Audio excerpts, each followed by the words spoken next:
All right, shut up. That totally makes the cut.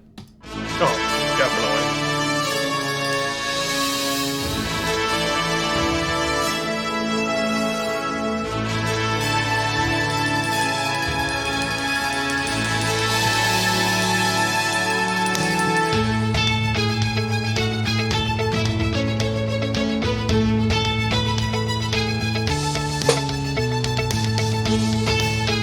There's no lyrics. You're not allowed to say words. Thanks for ruining it the final time. What's up, everybody? Welcome to Strange New Show. Keith and Mike watch Strange New Worlds. Today we are talking about the season finale of Season 2, Hegemony, which I have not updated. You know what? It's our last episode for the foreseeable future because, of the writer's strike and the break in seasons. And so I think Mike and I might have a little bit of senioritis. Yeah. So, here's the thing, guys. Deep Space Nine show and look at my Star Trek toys, though you would never know it, are a gargantuan undertaking. It just as in sheer volume of hours it takes to put it out in all of the places we try to release it. And so it strains credulity that anybody would be like, let's do another full episode show with watch along. But but the patrons asked for it. That's right. And we thought, okay, sure. Why the hell not? We'll do it just like we'll throw it out there. But Keith and I can't do anything without overdoing it. Even if we overdo it a little late, we overdo it. Just like today, this episode's going to drop late. We always drop late. Yeah. We used to try to get them in the can ahead of time. That said, the patrons asked, so we did it. And actually, Keith, to your dismay, well, just because this show is finishing and God knows when season 3 will be, we'll pop in on season 3. Don't worry, we're not saying goodbye forever, but it will free up some time to give the patrons more patron exclusive content, which we owe them and we will do. On that note, or should we we'll save it for the Patreon? Yeah, sure. Thing. Sure. But you did a teaser. Yeah. Now people are like, oh my God, what are the patrons getting? I want to hear more about that at patreon.com/K. They're getting a good view of more than what Keith's view of Anson Mount's mount is. I'm sorry. What was that sentence, and what were you trying to say? What's this dude's name? It is Anson Mount. All right, but you're looking at they his get mount. a better They're view gonna get more than what Keith wants of Anson Mount's mount. What were you even trying to say? I was trying to say that all the booty that they will receive in the Patreon is like the booty that you're looking at. Okay. Mike, are you insinuating you're going to do full frontal on the Patreon? Keith, booty means like treasure, and I was making a correlation to the booty you see. And Anson Mount's mount is equating to what? His where he sits, how he mounts himself, like his ass, Keith. Come on, it wasn't that unclear. I can just feel people like, I'm so glad this is almost done. Hegemony. I kept saying Hegemony.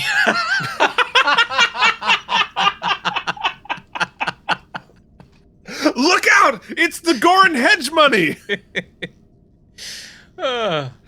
Oh, my goodness. All right, well, if that wasn't silly enough, it is time to give your ratings for our last silly episode of Strange New Worlds Subspace Rhapsody. And guess what?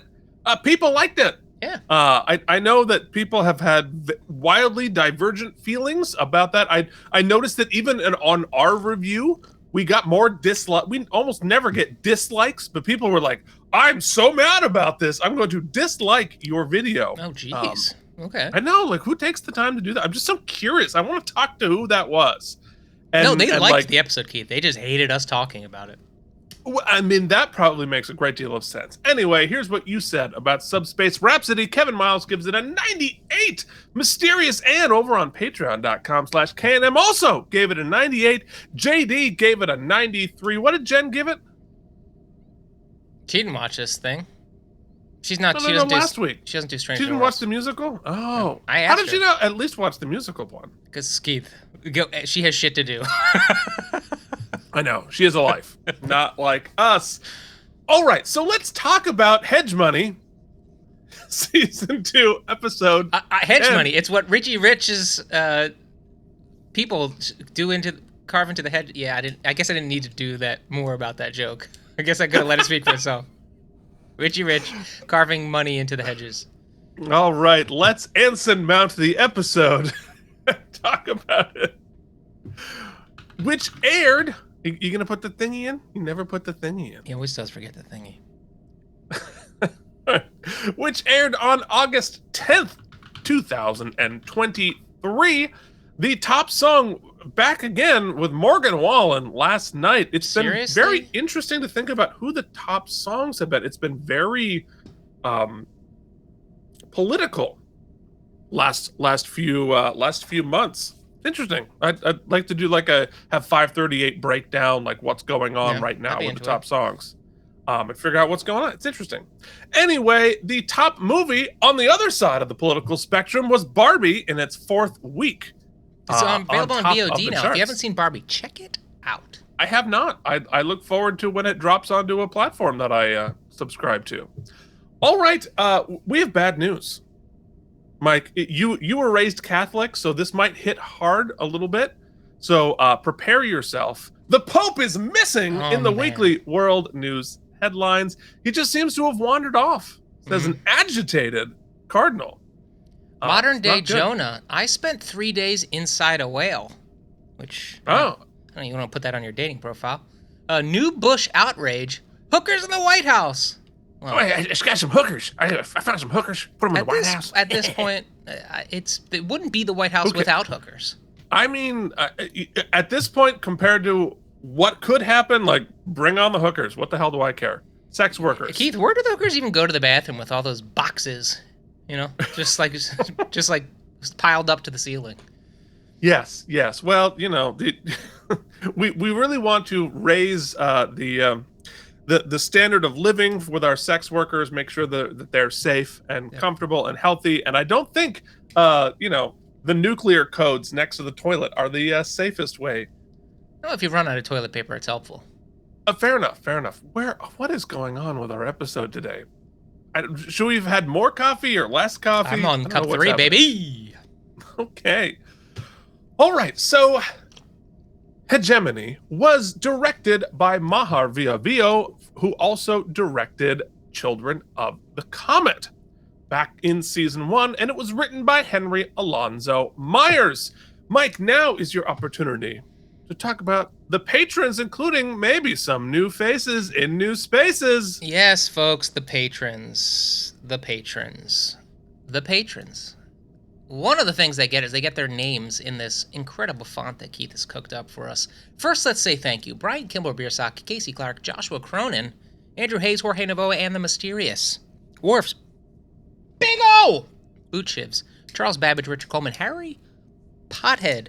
CRM Productions, Nikolai Ivanovich Lobachevsky, Delusions at Nude, Steve Brown. At Nude? Delusions at Noon, Steve Brown, YouTube viewer. What's going on with your brain? Welcome to the team. Yes. James Hubbard, who made me clean up the Patreon feed. Thank you for that kick in the butt.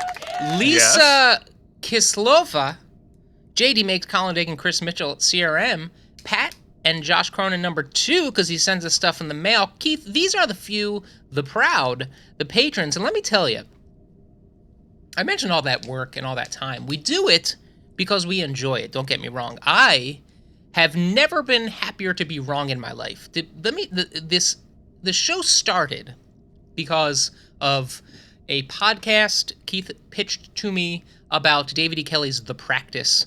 I thought it was kind of a weird idea. 8 seasons later, we did thousands of hours of content. We basically became common law married. And then he said, hey, you've never watched any of Star Trek. And I said, yeah, I'm not really into it. And he said, what better reason to watch all of Star Trek, starting with Deep Space Nine? And I said, that sounds dumb. And much like our relationship, I did it anyway.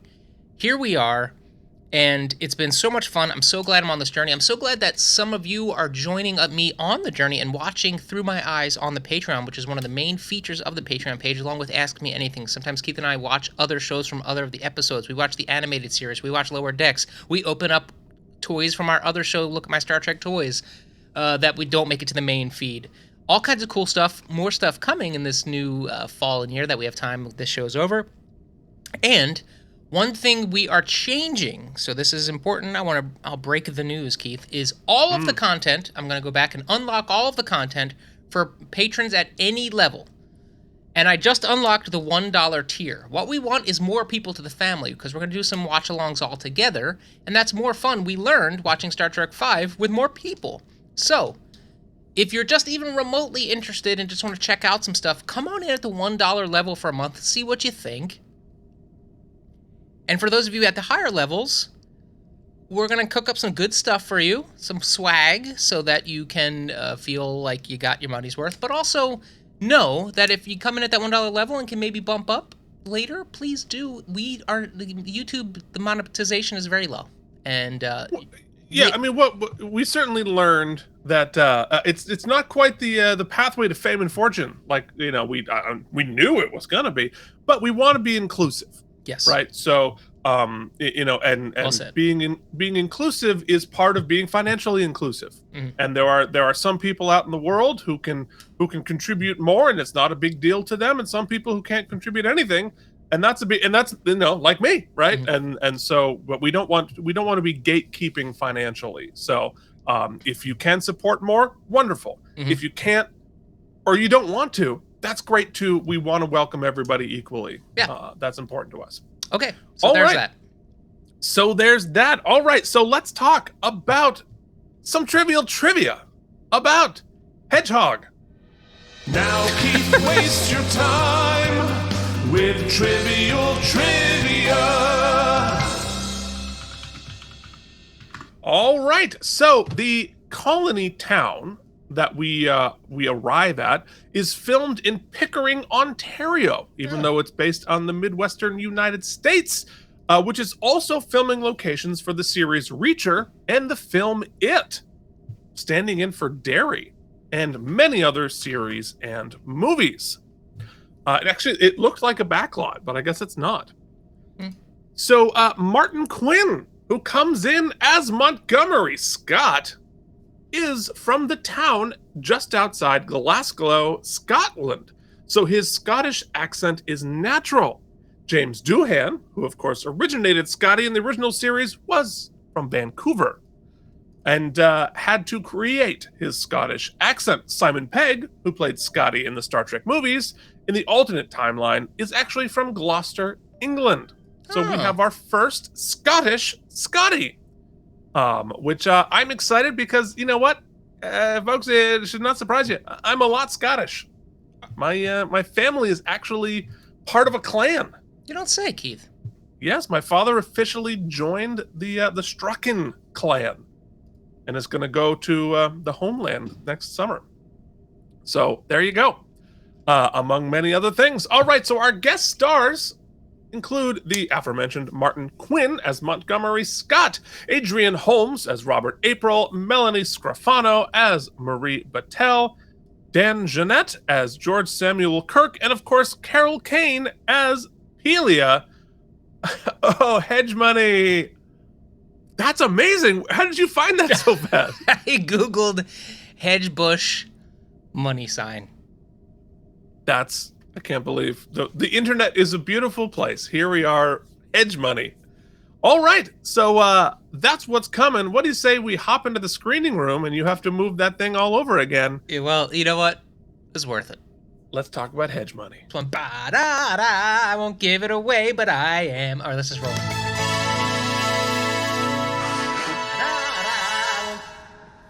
Okay. So in our teaser, Captain Battelle's ship is visiting a human colony just outside of Federation space.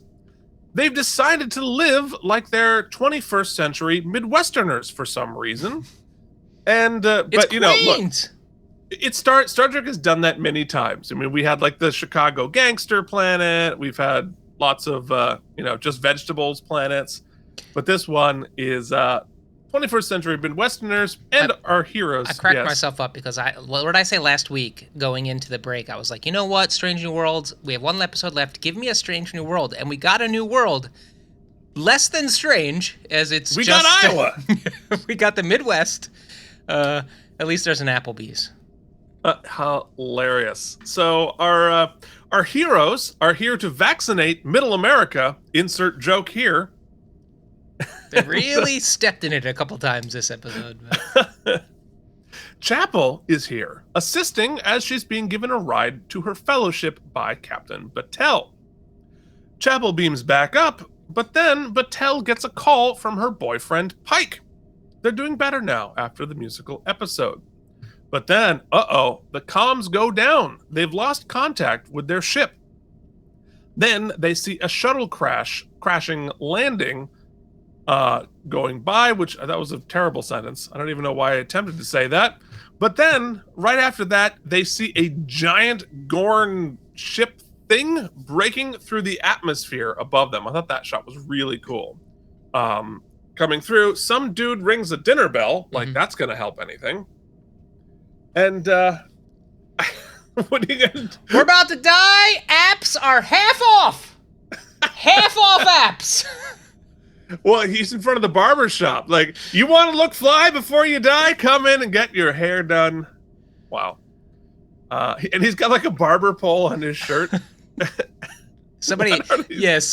Keith, you just made somebody's day in the costume department. They're like, you see? The pin worked.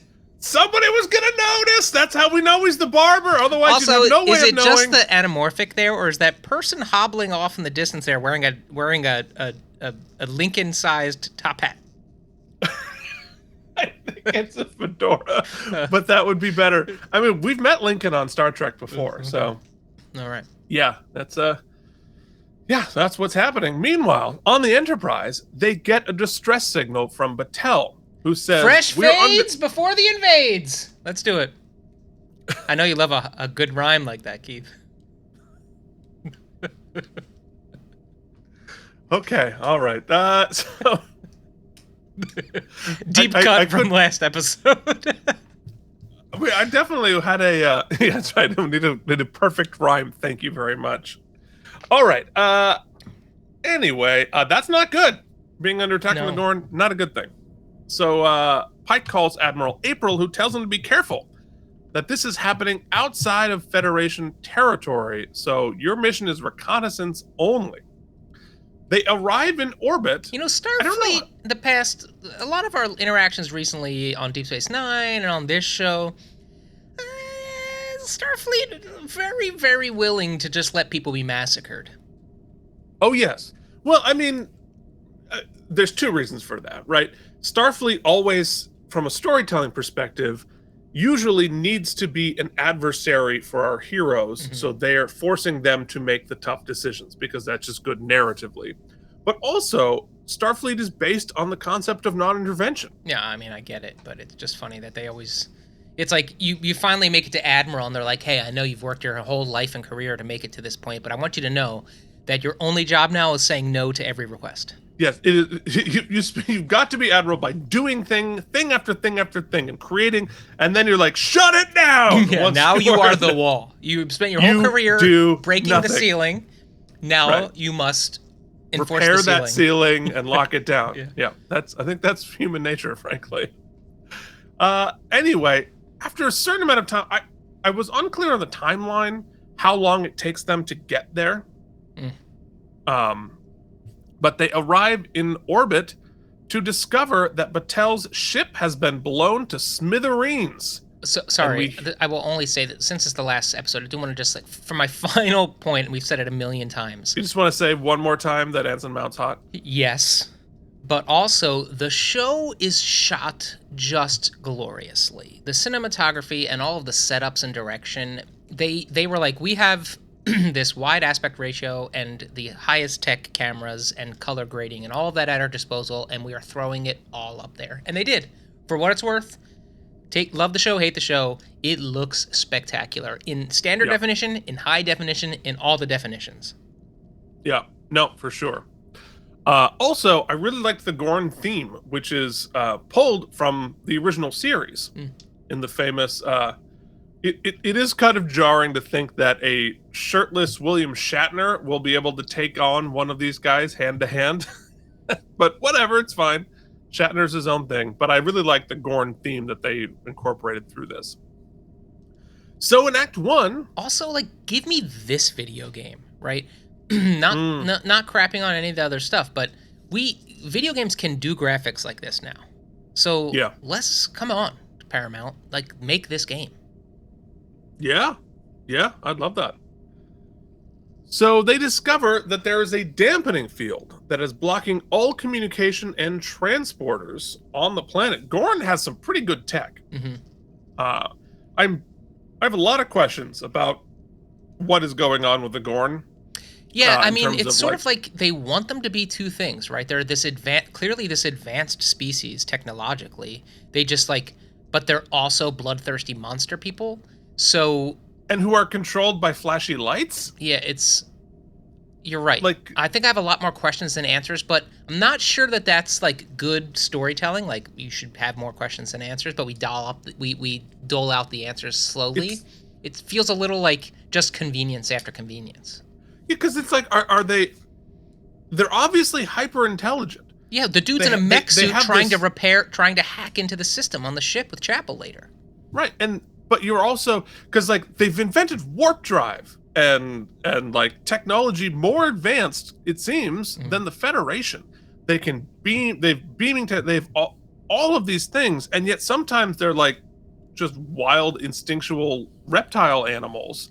Like, when did they're just working on other instinct, species, like other subspace dinosaurs. like particle species that are this big can learn to talk to us through libraries or through music or light. And the Gorn, well, maybe the Gorn just can't be bothered. They just want to eat our heads. They do. I just like, are they intelligent or are they instinctual? And well, I guess you actually sort of bring both. Up, yeah, that exact critique you have, I share it, and I feel like there was a narrative opportunity missed later in the episode. Of course, we're going down what if territory, but we'll talk about it when we get there. I have it on my notes. Yeah, okay. So, anyway, a Gorn hunter ship warps in, and then we get a message from the Gorn through the Federation. They have drawn a line that puts the planet on the Gorn side and the Federation on the other. And so the Federation orders them to stay on our side. But of course, Pike is going to go on a rescue mission. They discuss who should go on the mission. Then Pike beams in the break in case of Gorn emergency kit with new scanners and settings and phasers and grenades, which I thought was a super cool introduction. But wouldn't you want your crew to be familiar with all of this tech before you're in the middle of a Gorn attack? It was weird. And also, Star Trek trope. But, like, it just bugs me sometimes. Don't we have, like, people who are soldiers to do this stuff? Like, okay, we have the good doctor, who is, like, a superhero. He's Snake Eyes, so he's good to have along. But, you know, these other people, like, I don't know, if I'm going against the most formidable species we've ever seen, shouldn't we, like, radio in some, like, soldiers? Well, Starfleet is, in some ways, the military. So they kind of are the soldiers. Now, they do have the super soldiers, but I think it's more like they're the Green Berets, and these are the standard military folks who...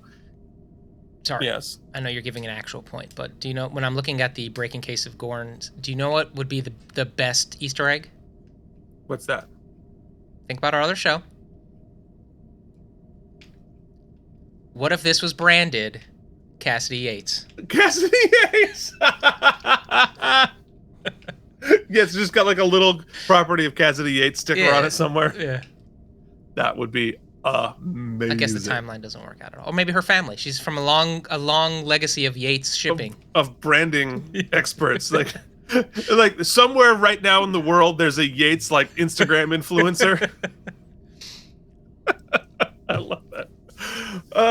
Anyway. You're right. They do have documentation, but they're just seeing it now. They've got all these things. Like, what if they were honestly, like, Battelle's folks, right? they had no warning. All of a sudden, the Gorn are there and they're attacking. They don't have like 5 hours to take out all the new toys, teach them, integrate. Why aren't these like settings built into the ship already? That's a great wormhole, because we are to take from this that he is saying, okay, because he says in this scene, all of the what is it, Galaxy or Enterprise class? What is it? What Constitution class? Yeah, all these class ships got the Gorn package, right? Got the Gorn upgrade. It's in the hold. So, our girl's ship, who just got blowed up, all of these Gorn packages are just floating around in there because they never got handed out. Right, because it's absurd. Let's make sure nobody, like, it's classified. I get they don't want the Gorn to know about it, but like, so there are a lot of classified things that. So this was just so they could have the cool reveal of the. Of course, tech. Yeah. Yeah, it was a cool reveal in search of logic, and they forgot to fill in the backfill the logic because they're all caught with their pants down because it's in a box that only the captain knows about, and so they might have been able to, like, Batel's ship might have been able to save themselves. Everybody died because they kept this in a box somewhere. It's a really cool introduction, but it makes no sense. Anyway, they sneak a shuttle onto the planet by doing zombie protocol, pretending to be debris from the Cayuga. Now, I thought that was cool. That was cool. This part I really liked. Yes, I agree. And it also pays off the runner of Ortegas not getting on any of the away teams and like wanting to do it and talking about it constantly. So I thought that was a good payoff finally. Yeah, so I like that. It should have made her like have any sort of heroic moment, but you know. She did. She flying the ship. Well, I mean, like once. Yeah, you're right. That was the moment. So Pike takes Ortegas, La'an, Kirk, and Mbenga to sneak onto the planet, flying through the debris. It's a pretty cool sequence. They break through the atmosphere and plummet almost to the surface before Ortegas turns the engines on. Pike is hilariously unchill about this, which I loved.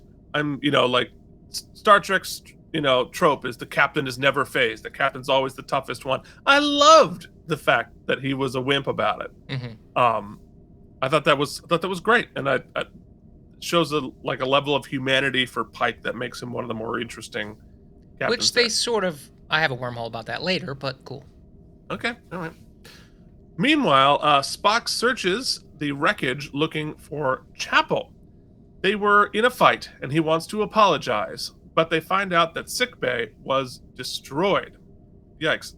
Yeah, the visual of the thing plummeting from space, loved that. I think that was a great sequence. So in Act 2, the SWAT team arrives on the planet. It's dark now. This was great Spocking too. Sorry, I'm a couple beats behind because I'm trying to run this spaceship, but I thought this was a great beat for the two of them. And I think some people, and by some people I mean I've read on some discourse online that they don't like this version of Spock. I have to say, Keith, I think this version of Spock, for me, surpasses Zachary Quinto. Like, I think this is my, you can never get to Nimoy, but I think he has created his own place in the pantheon that, for me, I appreciate more than the Quinto. I'm really conflicted about this version of Spock. Because I think that the performance is great. I don't like emotional Spock. Like, I like that for an episode, right? As that, he's working through some whatever, but like now we're just like, okay, so for the entire season, Spock has normal feelings. Kind of defeats the purpose of Spock. And I don't like, it's not Spock. And so it's, I don't know what it gives us. Because honestly, what has it really given us? It's turned him into a soap opera character. And like, I just don't, that's not Spock. I don't care. Anyway, but strong yeah, feelings but like, here today. But doesn't that kind of fly in the face of, oh, they're giving us too much Kirk, they're giving us too much this, like so they're trying to do something different for a little while. I thought that was okay. Well, different, yes, but a different character. I want to be the same character doing something different, not a different character. That's my feeling. Yeah, I'd like that too, y'all, if you know what I'm saying. Stuck with emotional Keith, I guess. Yes, you are stuck with emotion. You know, but I'm still me. I'm just fatter. It's not. I'm still the same guy. I feel like Keith needs a chapel, if you catch me. I mean, yes, please. Yes, please. Beam me up, Scotty. All right. Anyway, so the Gorn have put up the Eye of Sauron that blocks all communications on the planet. Very advanced. Yeah, it got a freaking tower. I don't know if that's why it's always nighttime on the planet, or whether they slept through the day, or what. But it's I kind of crazy. got the vibe this was like a capsule. We were just in one. It was just one night. The bubble of Sauron. No, because they sleep, right? Yeah, but then they wake up in the middle of that sleep and finish the episode. Well.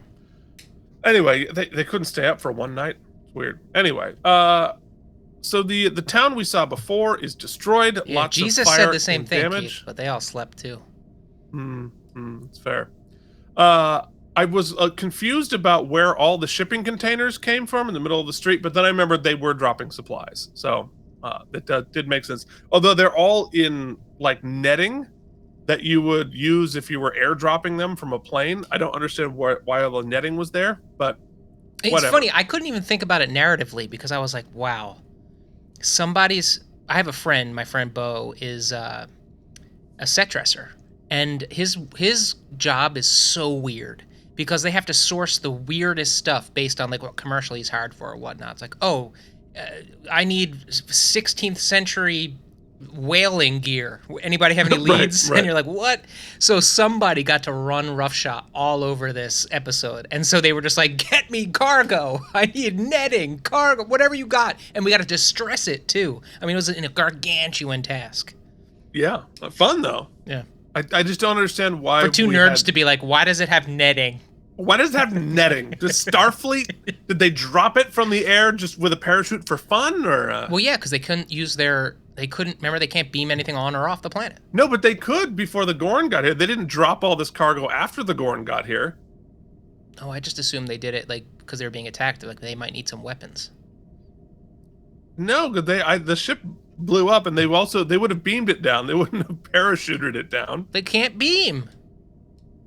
Well, I don't think they have the ability to, in the middle of a battle where the ship is blowing up. Okay, hold on, get the chute. We need the chutes. Yeah, they're in cargo bay 4. Just tie them on. It'll be great. Keith, but did you see the badass exosuits? Come on.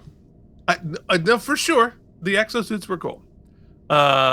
Anyway, they come across a Gorn youngling that we get a better look at than before, and La'an immediately zaps it dead. Thank you, new pew pews. The Gorn apparently leave babies on the that's still burning after like a day, but whatever. Looks great. The Gorn leave the babies on the planets to soften them up, which makes great sense. But again, what is their relationship with the like the babies they're being treated like they're just like, are they intelligent or not? Because the babies are just little dinosaurs that they apparently have no emotional connection to. Well, maybe they got like a whole like indoctrination program to like make them smart, and they also like baby them into your arms too. Like what? Are there other types? Now here's a way they could fix it, right? If I had to hop on the writing team between this episode and the next one, you fix it by having different classes of Gorn, right? So. Obviously they're going sort of reptiles, but I think you go more in an insect way where you have sort of like hunter drones, and then you have the smart ones, you have the science ones. So you just sort of break it down a little bit like they did with the Xindi. These are just the drones, right? They're dumb. They're there to just go and eat everything in sight, but they're not the science people, so we don't care about them. But maybe I don't know. That's how I'd fix it. Anyway, also a cool mix of digital and practical Gorning in this episode. Yeah, yep. They then get a bunch of bogies on the scanner, and Pike says, "Barbershop now!" Definitely a missed opportunity not to do another number. My sweetheart loves. Like, they did some barbershop there. They already made their musical joke early in the episode, Keith, and it was worse than that, so. No, mine was better. It's just somebody starts singing. All right, anyway. Meanwhile, Uhura goes to Pelia and asks for help figuring out how the Gorn are blocking the communications. Our strike team is chilling in the barbershop as they watch the Gorn babies argue over the corpse. Hold on. La'an, Time out. Sorry. Sorry. I got to bring up my wormhole now. Okay. Let's hear it. It's like a wormhole slash, just like it didn't work for me. So all that. So kudos to the set team for sure. Except, remember like 2 episodes ago, I think we saw such like great traumatic battle sequences. They had the like open heart surgery thing, and it was like very visceral and very much realistic. Just keep an eye out on the rest of the screenshots of this episode, or if you go watch this episode, just like how haphazardly they just like use red paint to splash blood around. Like there's no rhyme or reason. Not that it has to be like forensically accurate, but it's just like such a 5-year-old's version of what a massacre would look like that it was just all hoke for me. In fact, one spot, and I don't know if they catch it later, when they're all sleeping in the bar, they're just like sleeping on blood splatters with like no recognition of the trauma that must have taken place. The sheer amount of dead bodies that should be visible, or some sort of gore, unless I guess we are to believe that somehow the attack was so ferocious as to there's blood everywhere. Well, 2 things. I guess they eat them whole. I mean, based on the blood splatter, they explode them like pimples. However, I will say this, that I mean, that's not blood splatter. That is just like red paint in a straight line. Well, it's on broken glass.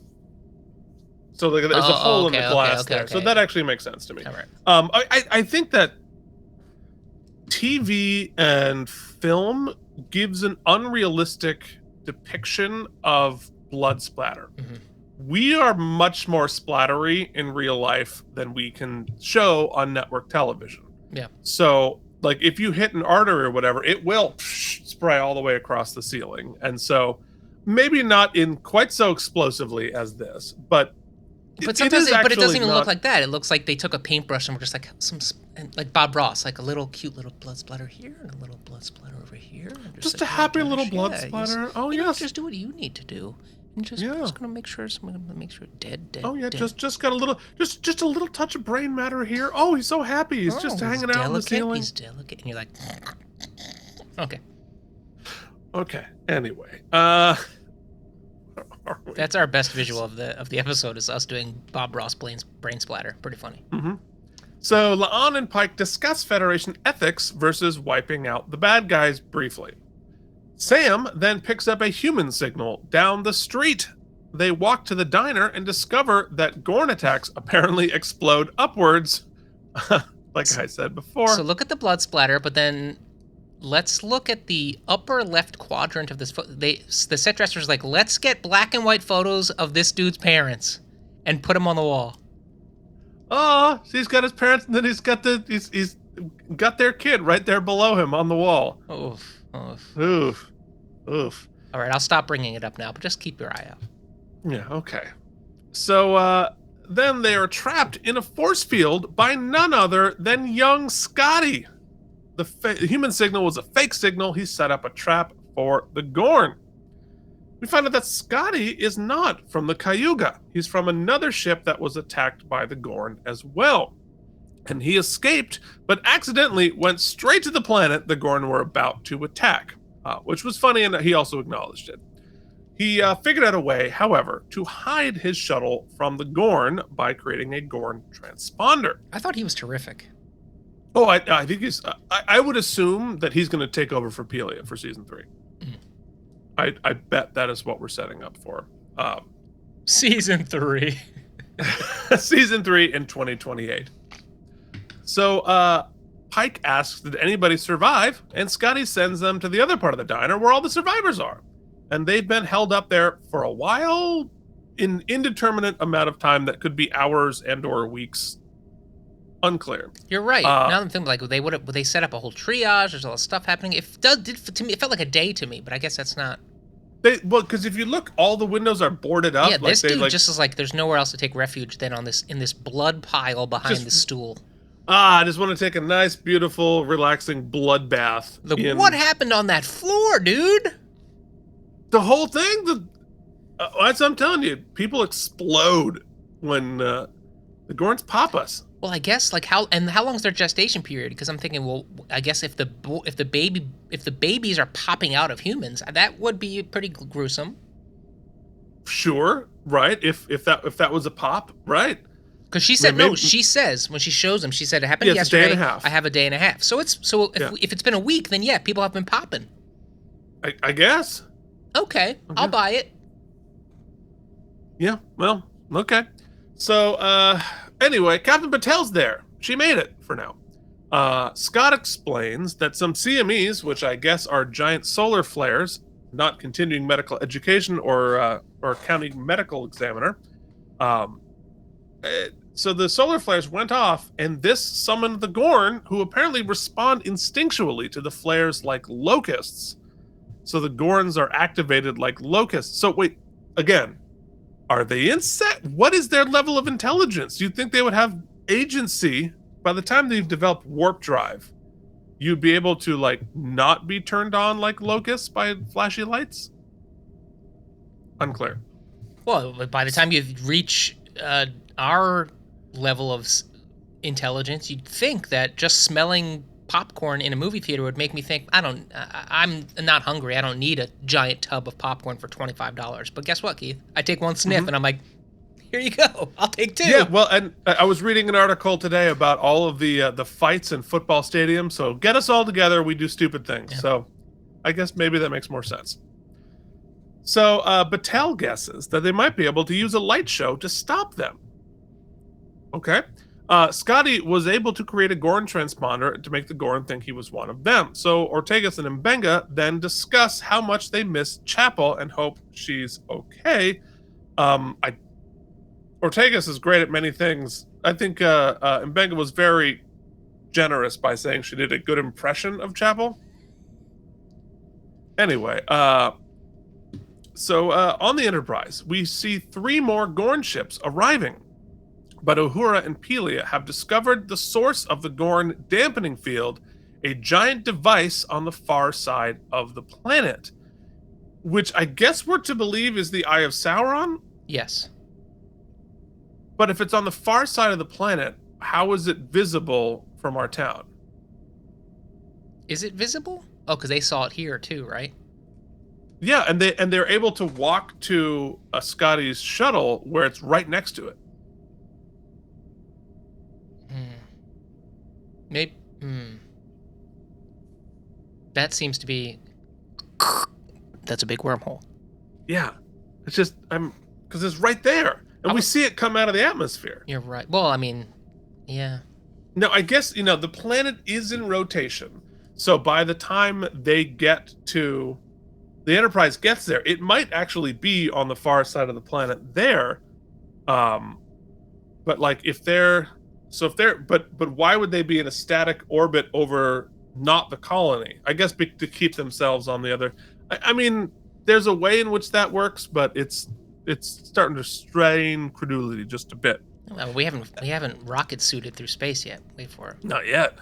So they can't shoot the Eye of Sauron without risking a war. So they have a plan to make it look like an accident by crashing the saucer section of the Cayuga into it. Really liked the concept of this. Me too, but just back to your original point about the Gorn. If you're worried about risking a war, that means not only is all this happening, but you've also got, and even April's conversation at the top leads you to believe there are political conversations happening with Gorn leadership. Which there aren't. But all they sent was a picture of the line. But we know that other people are communicating with that means there are diplomatic, they have diplomatic people. You know what I mean? And also, we don't want to start a war with them. They just blew up our ship. They're murdering everyone. There's splatter everywhere, April. They're exploding our people. We're like, oh, we don't want to piss them off. Like, When even people explode. Gandhi, if, like, you ate his mom next to him, I feel like you're pushing buttons. Kids, the war's already started. Just because you're not participating doesn't mean that war is not being put on you. But I mean, look, I get it. You know, they really, really, really don't want to go to war with the Gorn, and I understand completely. Yeah. But yeah, it's a little confusing. But like, could you send in some like Black Ops troops to help me out? You know what I mean? Like, well, that's what Pike's doing. Pike is the Black Ops troop. Okay. Thank God their friends came in to save them, because the Black Op group didn't do much on their own. They gathered some intel. They did. They now know why they're exploding. So their plan is, by the time the Gorn realize what they did, they'll beam their folks out and be long gone. Spock says, I'm the only member of the crew that can plant the rockets correctly on the saucer section, because he's got to be the one to rescue Chapel, of course. Is that just because he's very smart and strong? I think that's the insinuation, but he doesn't really do anything that is particularly non-human able. Yeah, it was interesting. He flies there, he puts the thing, he presses 3 buttons. Like, yeah, and it's anti-grav, so it's not like it was heavy. Right.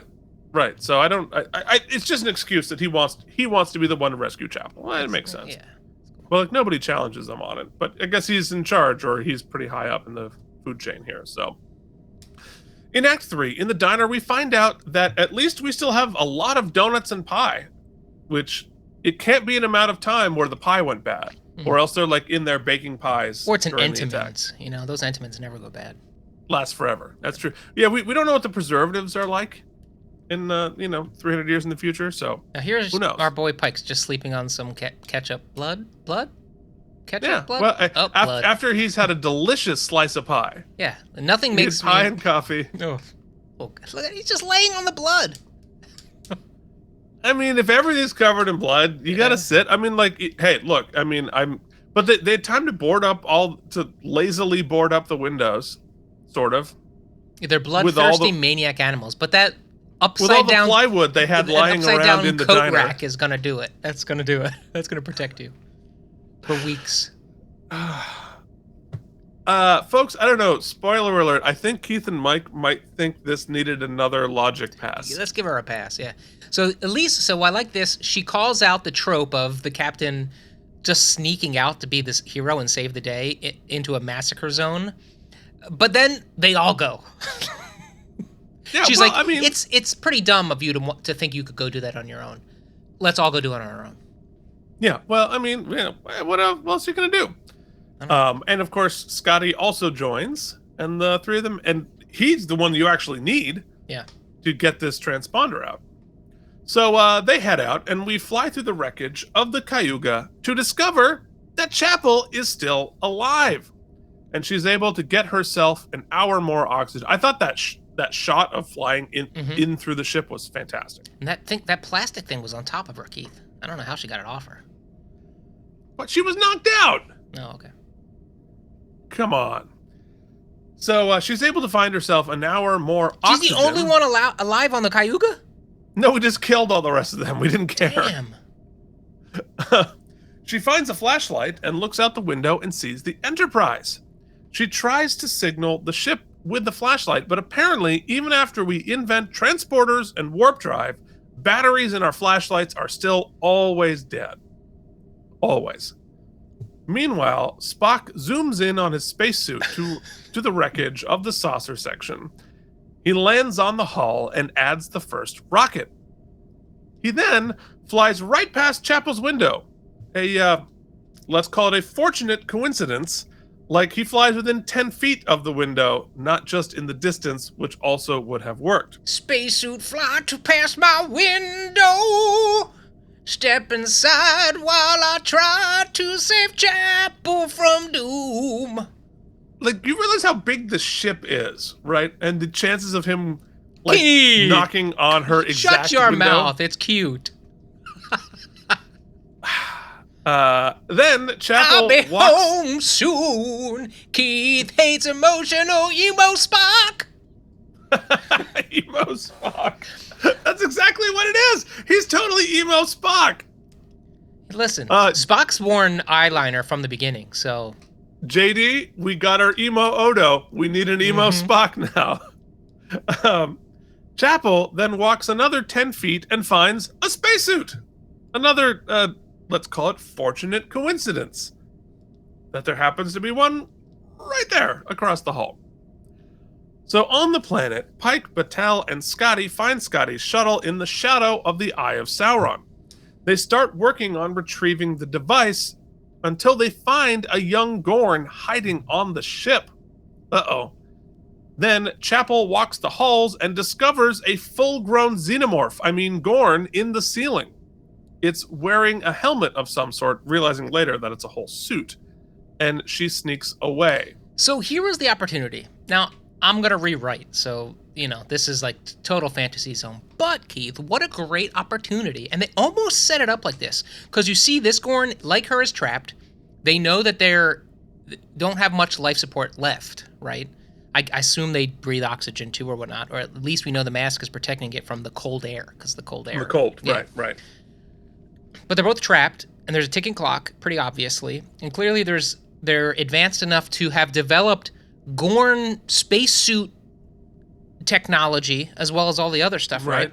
To be a Dinobot. I thought this was going to be an opportunity for them to potentially work together to get to escape. I thought that's where we were headed. And I was like, how fast? At least now we are expressing their technology. We're expressing their intelligence, that they are actually have any sort of empathy. And this was first contact with the Gorn, as peers almost. Yeah, no, we're just going to smash it in the face and kill it, though. Yeah. It was an opportunity, though. It's interesting. Yeah. Anyway, so in Act 4, on the shuttle... I think it's more interestingly for an antagonist when you realize that they are capable of empathy or capable of working with you or rational thought instead of just bloodthirsty monsters at every turn. Right? I think they are, and then them choosing to be bloodthirsty monsters. It's why it made that Klingon so good of a bad guy, because he can be good. Well, yes, for sure. And I think that I'm changing my lights to green because I don't know why. I don't know why. Because this episode is about hardcore Gorn. Hardcore Gorn. All right, we're green. We're green behind me. No, I think that that's true. And we've done that with all of our antagonists throughout Star Trek, right? But I think it's too early because, we're in the best of both worlds spot. Yeah. And not when we introduce Hugh, which is a couple seasons later when we introduce the humanity of the Borg. Right now, we just needs to be scary. Okay. So I get why they didn't. Anyway, on the shuttle, the Gorn and Battelle do the Alien 3 face-off. It doesn't attack her and leaves. And Pike asks why it didn't attack. It's literally the shot from Alien 3. It is that shot. We know Keith hates when they crib. Well, it's only the Gorn episodes that they do it egregiously. It's so they've stolen in this episode alone the shot of the tail coming down. That's Alien. Listen, I'll tell you this, Keith. This is Alien. I gave it my gusto to defend it the first time. If you're gonna do another Gorn episode and go back to the well and not bring me new idea, now it's starting to bug me. It's just you're not I get being influenced by it because pretty much all of sci-fi horror moving forward was influenced by it. But this is just flat out just oh, that was a great shot from Alien. Let's just do exactly that. All right, anyway. Then Spock puts another rocket directly on the Cayuga's bridge and comes face to face with the Gorn. They fight in slow motion, and Chapel shows up and the three of them fight. It looks great, but also very slow. Was it slow-mo, or is that just the speed you move in space? I've had that question too, because are the reason that people move slowly in space is, I think that's intentional so you don't spin yourself off in an axis because you're in zero gravity. You don't want to make large movements which will push you Yeah, off like of even when you see space. the astronauts do it, they're like eat the things or spin. It's always very controlled and slow. And I think you're right, because once you get that inertia going.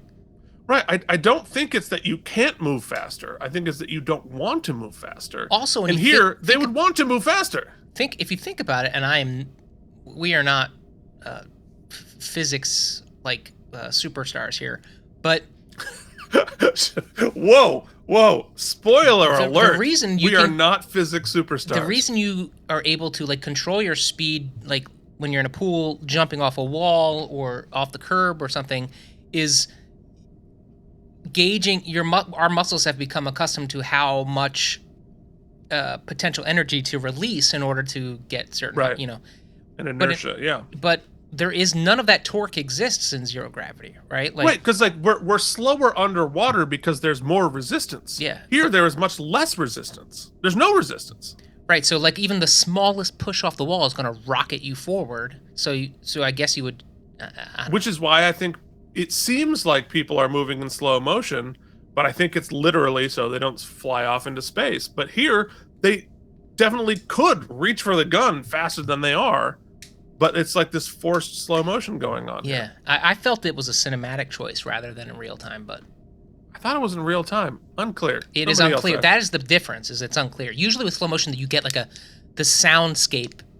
Also, right. We get it like we're in slow mo. Yeah. I don't think we're to believe that we're in slow motion there. I think it's like it's space, so it must be slow, right? Damn, I want that helmet though. That helmet is awesome. Pretty cool helmet. Chapel shoots the Gorn, then Spock breaks its helmet, exposing it to the coldness of space, and kills the Gorn. Back on the shuttle. I liked that Gorn murder better than when we like anti-freezed it the first time. Like this was a cooler look, I thought. Oh, looks. I mean, let me be very clear. It looks amazing. Like the Gorn suit is really cool looking. The visuals, the color correction, it all looked great. And so that was really, really cool, which is why, when I talk about the stem bolts, like all that work to make it look this good and then just have no attempt at logic.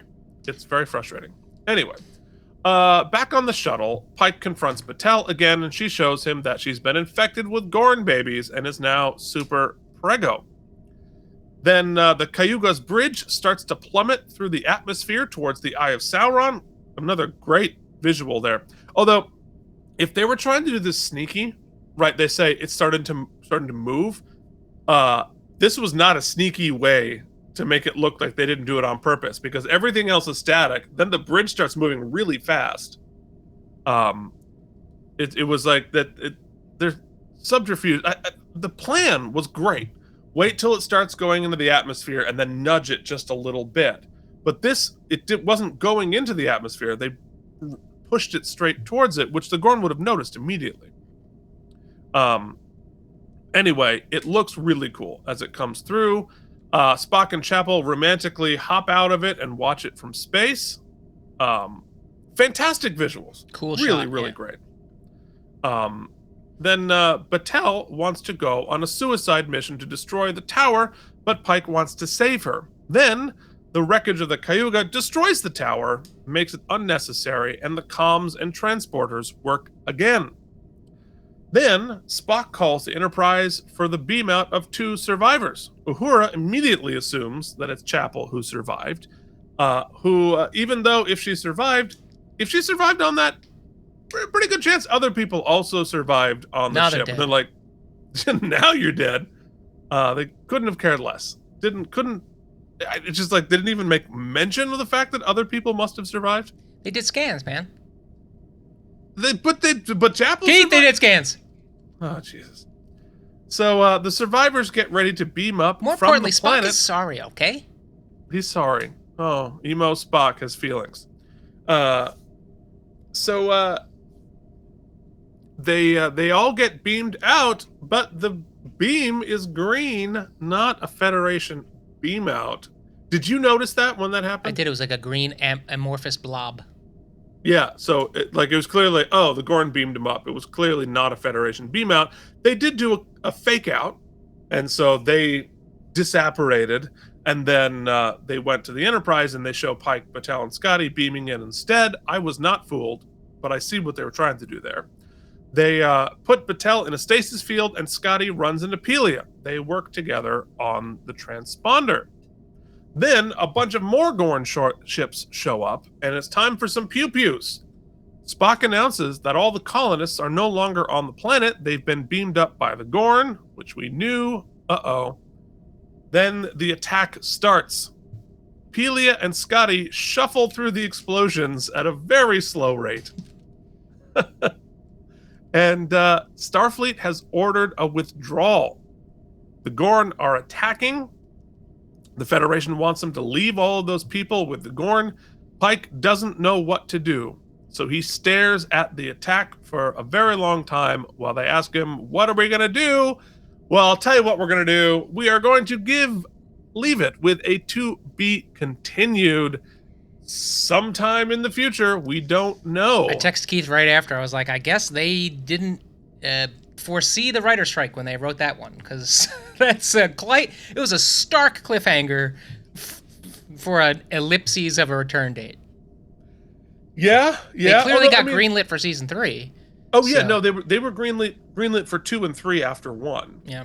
So they obviously knew that a 3 is coming. But look, if let's say the strike gets settled today, right? They're still in the off season. Yeah. So I don't think they're delayed by that much. But strike's not ending today, so we will see.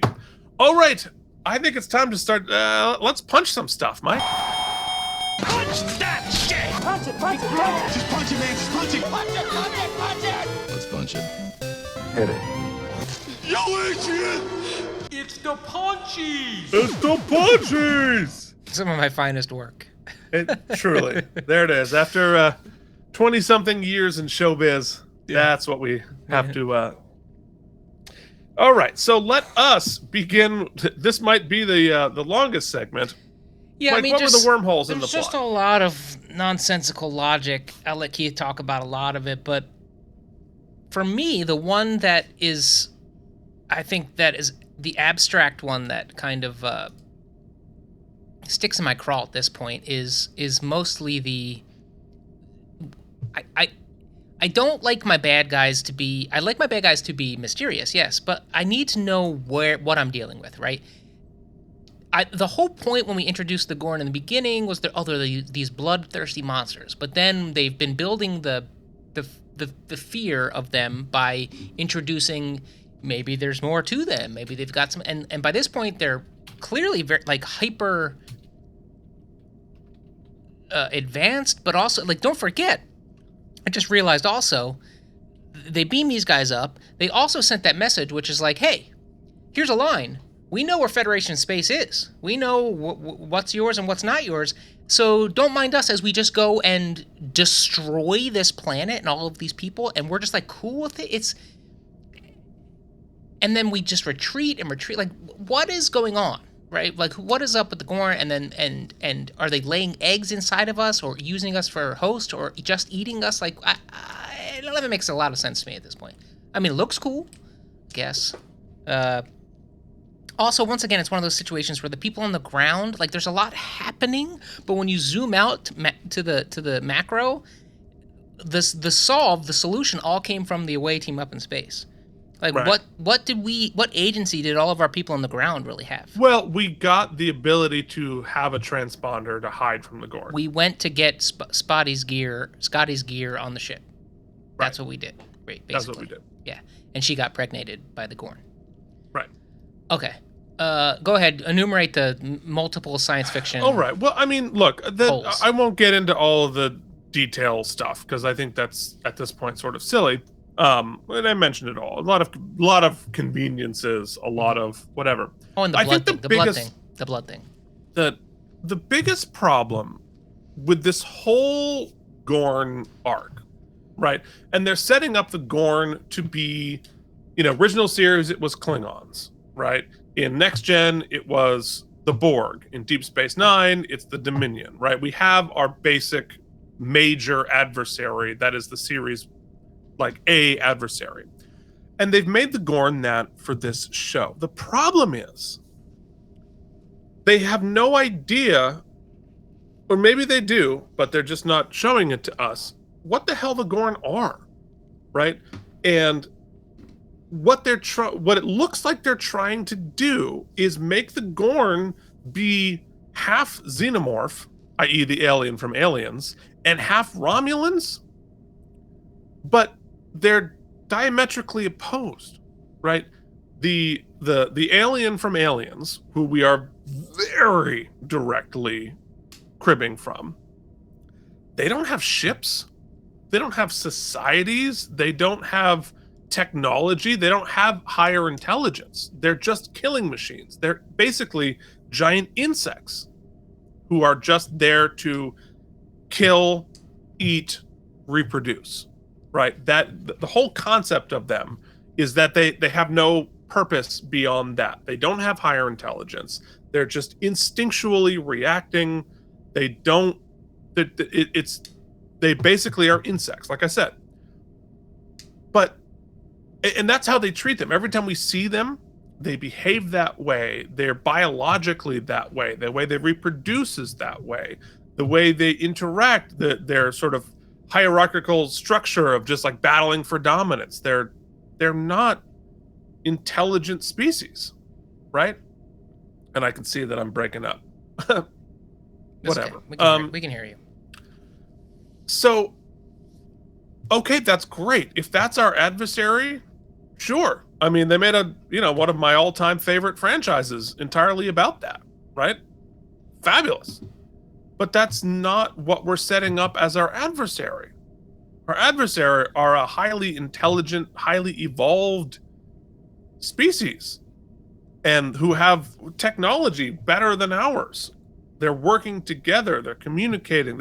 They can beam. They have strategy, and it makes absolutely no sense that that they're both of these things at the same time. Here, I'm going to reboot myself out of it. You talk for a second. Yeah. So I think Keith's point is sound, and it reminds me a little bit of the Founders from Deep Space Nine, where one of the best parts of that is that they are clearly stronger than us, can take us out if they choose to, but they've got their own motives. Now, we're not completely sold on what their motives are or let in on that, but at least they're dolled a little bit of information as we go along that keeps us in fear of them, and we know that something else is going on. As opposed to now, where clearly we assume they have something of interest outside of just eat, reproduce, prey, but we're not getting to see it, right? And so that it's a theme we're going to talk about, I think, in a few minutes. It's an inconsistency in tonality that is hard not to notice. So, well, just like, are they instinctual based insect creatures, or are they higher intelligent? They really can't be both, right? Because if you have the intelligence and the discipline to invent warp drive, you also have found a way to not be controlled by flashy lights, right? And to have an intelligence beyond Locust. Now, I get it that they might have started that way and evolved, a higher intelligence, which I think is cool, right? So, and we've seen species that began sort of insectoid who then developed intelligence and might have some traits left over from evolving from insects as opposed to mammals. Like, cool. But this is, I don't know. It's as a big bad, I think the Gorn had tremendous potential that they have just sort of blown by trying to be aliens. Well, but I think the point there is, more importantly, sometimes technobabble's okay. Sometimes you're like, technobabble, we got it. You gave it a pass, you gave it a go to explain it, cool. But sometimes on this show, in this particular circumstance, like the whole Locust thing, the way they tried to technobabble out of it was by having Scotty actually say, It's more complicated, but it's basically like locusts being with the lights.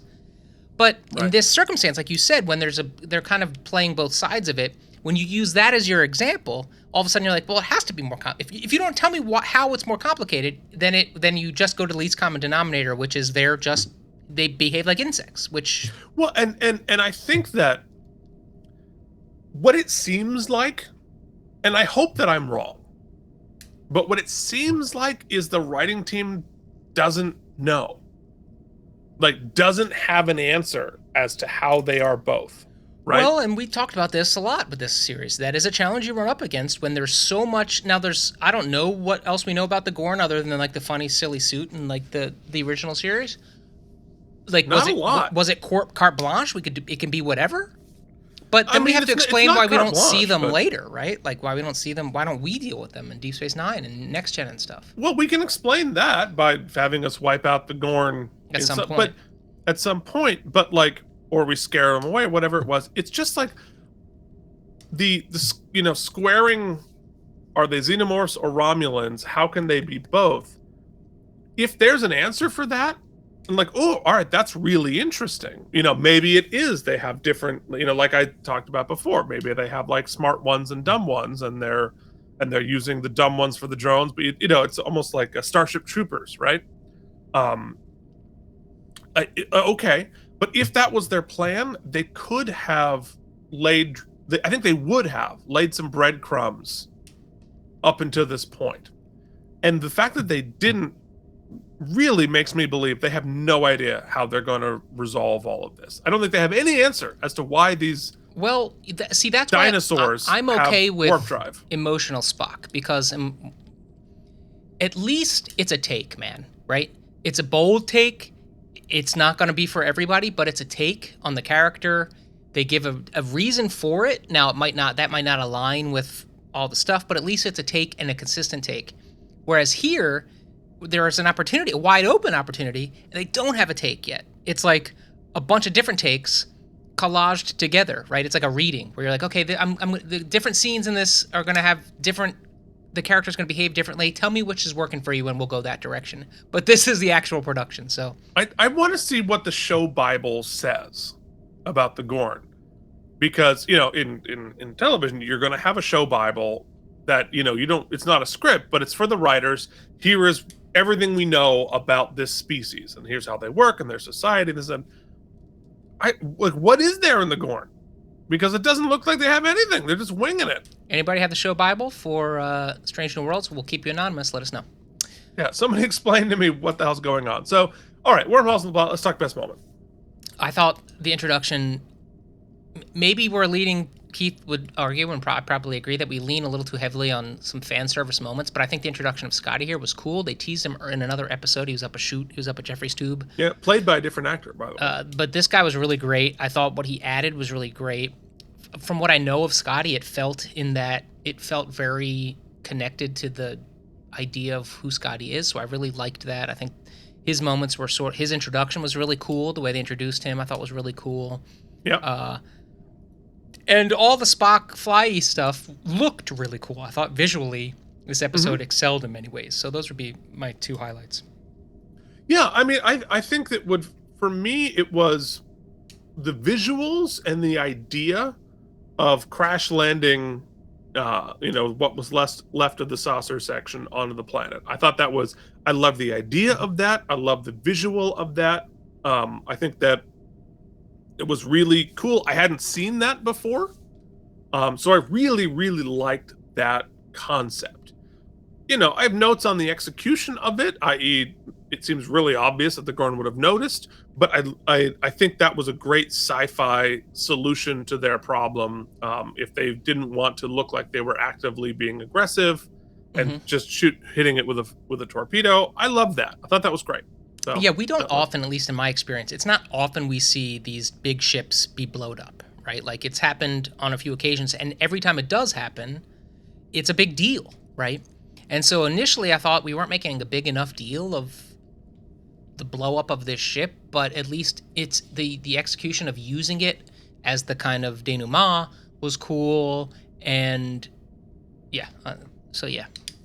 Yeah. All right. So, Let's, all right. Let's do this thing. Let's do some stem bolts. You get some stem bolts. Hell yeah, they are self-sealing. Here are some stem bolts for you.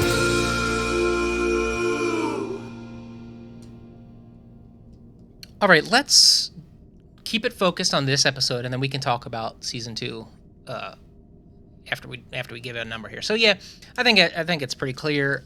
I just felt a little let down. A season finale carries a little the weight of expectation.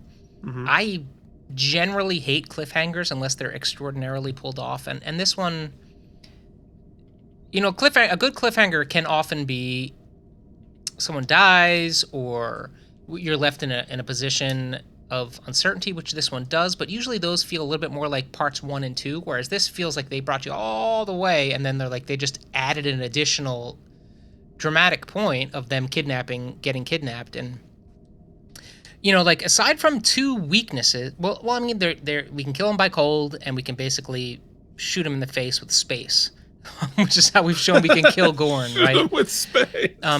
We're offering them a lot of deference, right? Like if the Romulans or the Klingons openly attacked one of our settlements, we go F them up, right? Well, I like the fact that we're scared shitless of the Gorn. Yeah, okay, sure, but that's not the point. My point is that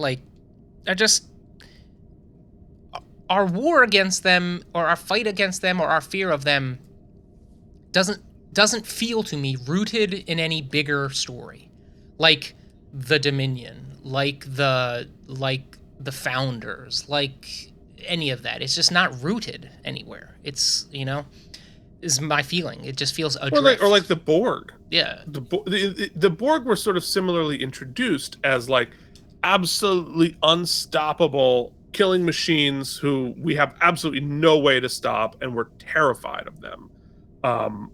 Which was appropriate, but at least, they had logic to them. Mm-hmm. We knew how they were arranged. We knew what they wanted.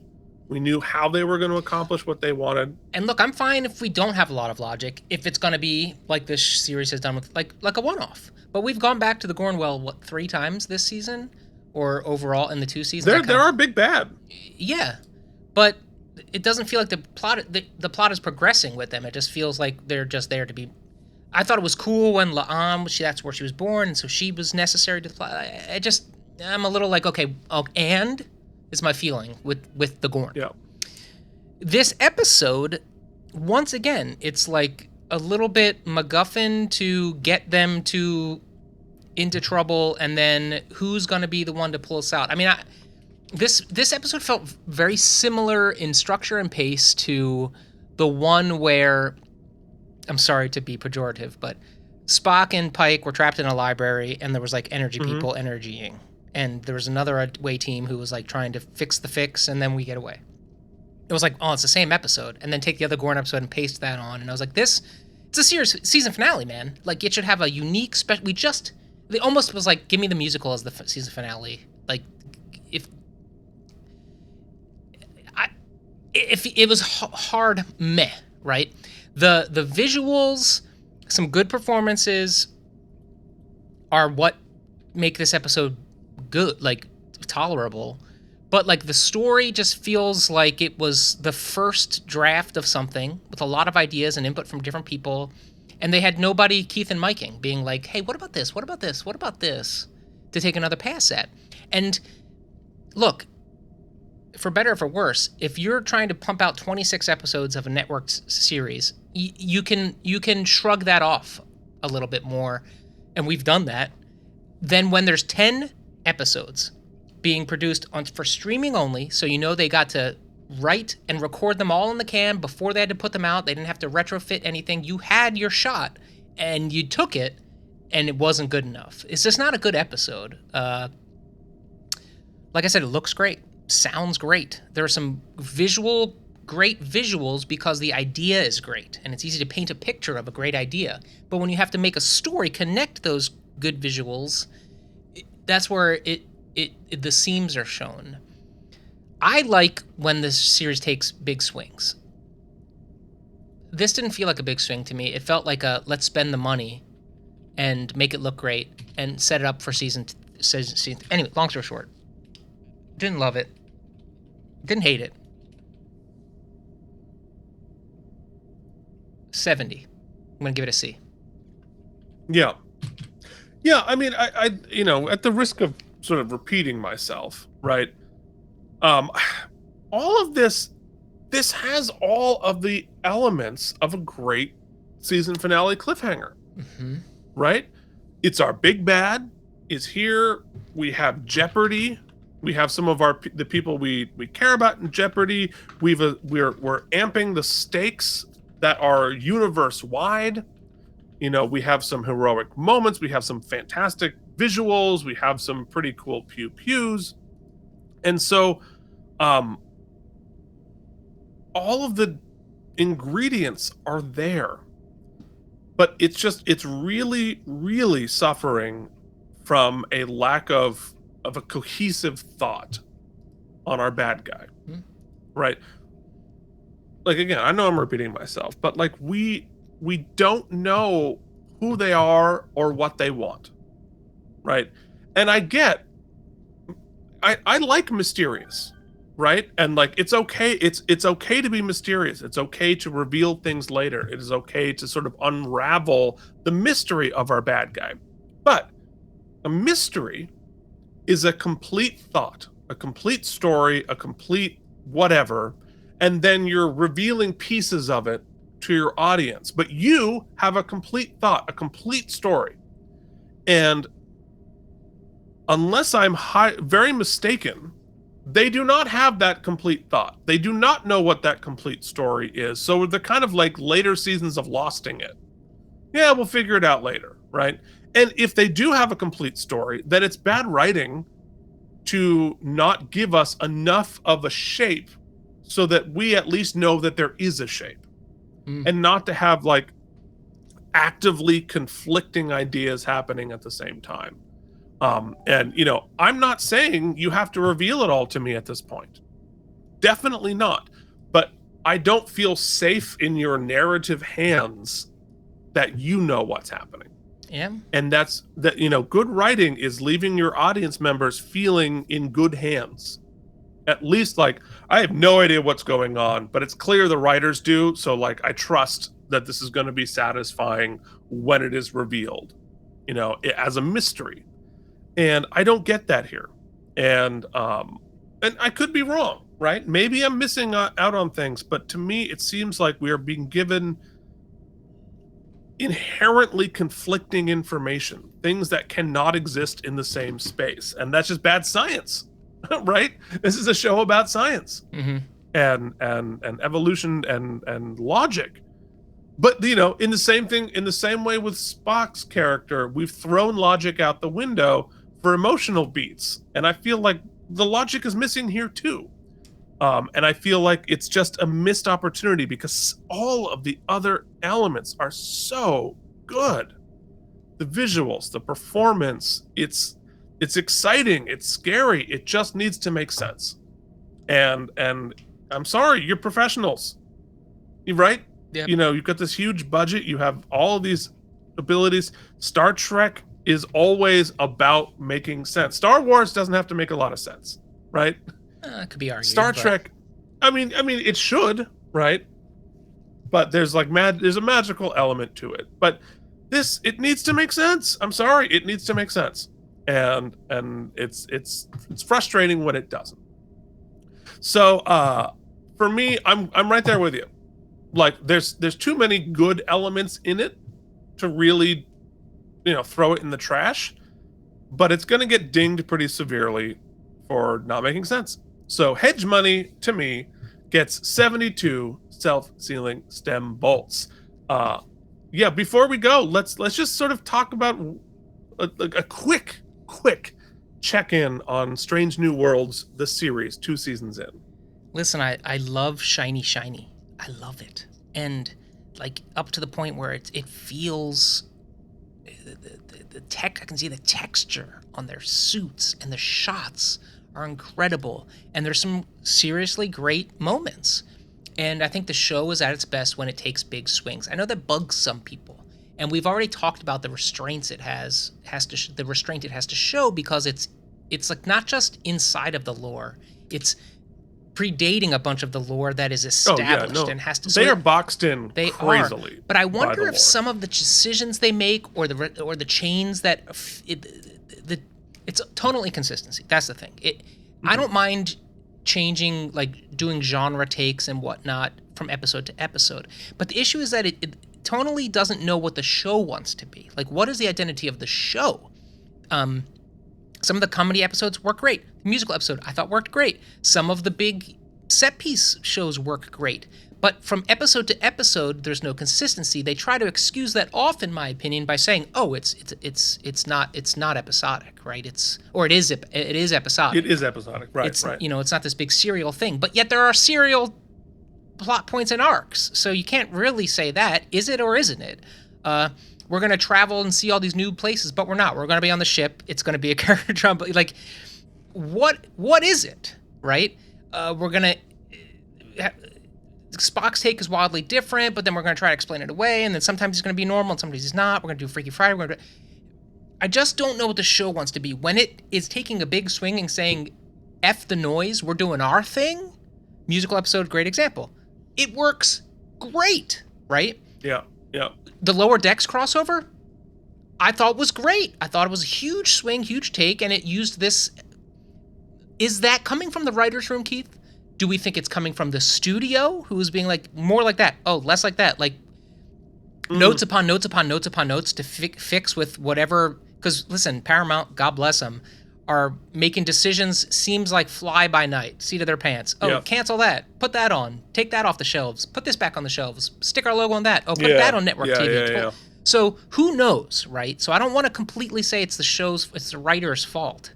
But the proof is in the pudding. Listen. But here's the thing. That all said, there's enough here that I'm excited about season 3. I'm not bored. I don't think it's trash. It never got like below a 50 here. It's just, there's so much promise that it's like football. Sorry to make. Look, you draft that rookie QB in round 1, right? First season, he kind of craps the bed. Well, he's new to the NFL, right? Second season, he showed a little improvement, but it was injury, right? Third season. At what point do you have to live up to the promise before you're like, oh, maybe this isn't working? It's only been 2 seasons, but those are 20 episodes now, and I still feel like there's more for us.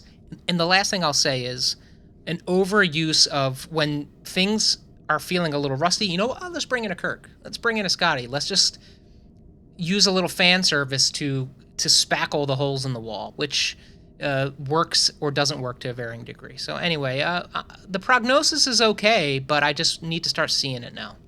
Yeah. I mean, I agree with everything you said there. I think that I'll try not to repeat the stuff that you said, but it's really promising, right? The elements here are kind of great. When they do a comedy episode, they do a great comedy episode. When they do a dramatic episode, usually it's pretty great there too. If they do a horror episode, it's usually pretty good, right? It's just that like you said, I don't know what the show wants to be, right? I don't know what the tone of the show, I don't know what the show's about, right? It's really fun. It's really thought-provoking. I think the cast they've assembled is terrific. It looks great, but it's a show called Strange New Worlds that never goes to Strange New Worlds, right? We're on the ship, right? We're not, you claim you're a sci-fi, but we spend more time on soap opera than sci-fi. And I wish that we flipped that percentage. And it's difficult. It's a really difficult show because they're, like I said before, they're incredibly hamstrung by canon, right? They're trying to be within the canon that we know, the established canon. So they are, because they have so many characters that we've seen, we know their story. They really have their hands tied. And I get how difficult that must be in the writer's room. So it's even more of an opportunity to go to some strange new worlds, right? If you want to be episodic and you want to go strange new worlds, well, if we're doing with the Zeep Zorp plan on the water planet and whatever, like, we have to worry about canon for that. We've never been there. We're never going to go there again. Go do something crazy. Do something fun within the context of that. But again, the show doesn't know what it wants to be.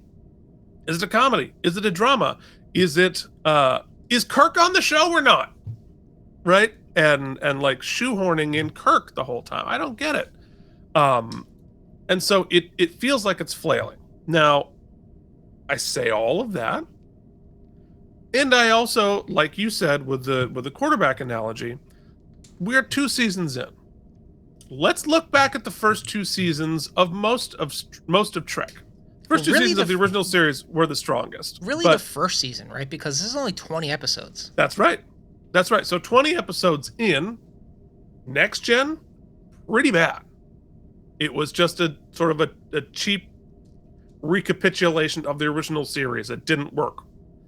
Deep Space Nine was pretty well formed, but a little boring, right? Voyager, kind of the same thing.